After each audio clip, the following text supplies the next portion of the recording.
If you live with type 1 or type 2 diabetes and you're trying to get Ozempic, but you're super frustrated because nobody is helping you, here are some ways that people are getting Ozempic. The first way, the most ideal way, whether you have type 1 or type 2 diabetes, is to ask your endocrinologist to write a prescription. First, they might just say no. If that's the case, that really stinks because it's their job to help you get the medicines that you want to try. If you don't have some obvious reason that you can't be on Ozempic or Wegovy or Mounjaro, then they should be helping you get it. A lot of people are hearing their doctors say, listen, you don't have type 2 diabetes, or you're not overweight, or you're not obese, or you don't have severe insulin resistance. Insurance isn't going to approve it. I'm not even going to write the prescription. That's not fair. Your doctor works for you. Your doctor is paid to spend that time advocating for you, writing prior authorizations, and helping you get medications that help you live with diabetes. If your doctor is willing to write that prescription and do that prior authorization paperwork, there's a few things they're gonna need to explain to your insurance company. They're gonna need to have in your medical records that you have insulin resistance, that your blood sugars keep rising, that your insulin doses keep rising, that you're struggling to manage your weight, that you're struggling to manage your appetite, that nonstop appetite that comes with type 1 or type 2 diabetes, that you're struggling with post-meal spikes in your blood sugar. Some people have even had their doctors diagnose them as type 2 in this paperwork, even though they have type 1, in order to get insurance approval. And it has worked. I know several people who have done this. Quick little thing, something that does help with insulin resistance, no matter what type of diabetes you have, is exercise. Learning how to exercise when you take insulin, that's a little tricky, and I explain how to do it in this book, Exercise with Type 1 Diabetes, available on Amazon.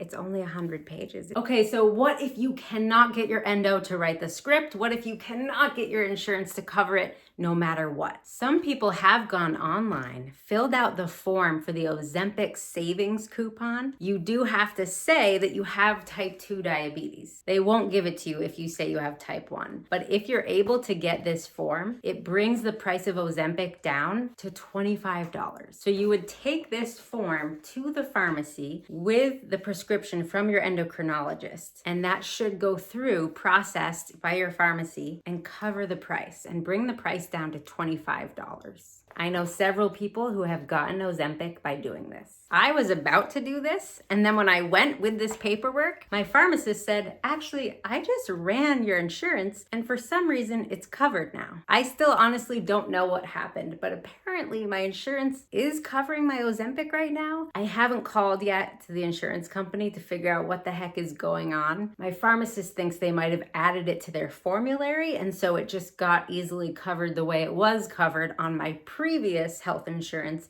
with the prior authorization that my endocrinologist had been willing to do last year. Okay, but what if you can't even get your endocrinologist to write a prescription and this won't even help you? There's a few other ways that people are getting Ozempic. Companies like HenryMed and BrightMeds are offering Ozempic if you qualify. Again, though, this does require lying and saying that you have type 2 diabetes. You also have to lie about your weight so that your BMI is 25 or over. This is what I know people are doing, though. I know it's worked. On BrightMeds, the first month's supply costs something like about $300. Then after that, it goes up to almost $500 a month. That's a lot. I don't know really how sustainable that would be for most people. Yeah, you get Ozempic, but could you continue taking it at $500 a month? Is that in your budget? HenryMed is lower. With HenryMed, the price is just $300 a month, ongoing forever. That's a little more affordable. It sounds better than $500 a month. But again, you have to tell these companies that you're a certain weight, that you have type 2 diabetes, and probably that you're not taking insulin in this little form that you fill out to sign up. It shouldn't be so hard to get Ozempic. It's really frustrating that people with type 1 diabetes and many people with type 2 still can't get this medication. There is more and more research keeps coming out on how helpful Ozempic is, even in people who are at a normal BMI, even in people with type 1 who aren't taking really high doses of insulin. It's a life-changing medicine if you live with diabetes. I've been taking Ozempic for 1 year, and I suddenly was not going to be able to take it anymore. I had come to terms with that, of just thinking there's no way that I can actually get this medication in an affordable way. Within 2 months of being off Ozempic, I started seeing the impact on my blood sugar, and it was significant. My insulin needs went back up. I needed so much more insulin. I needed so much more effort to keep my blood sugars in my goal range. I'd been enjoying that Ozempic effect for a whole year that I'd kind of forgotten how much more work it was to manage my blood sugars before I was on Ozempic. My point is, anybody with diabetes, type 1 or type 2, should have access to this medication, and doctors should help you get the medication. Learn more about my experience with Ozempic and how Ozempic works in these 2 videos.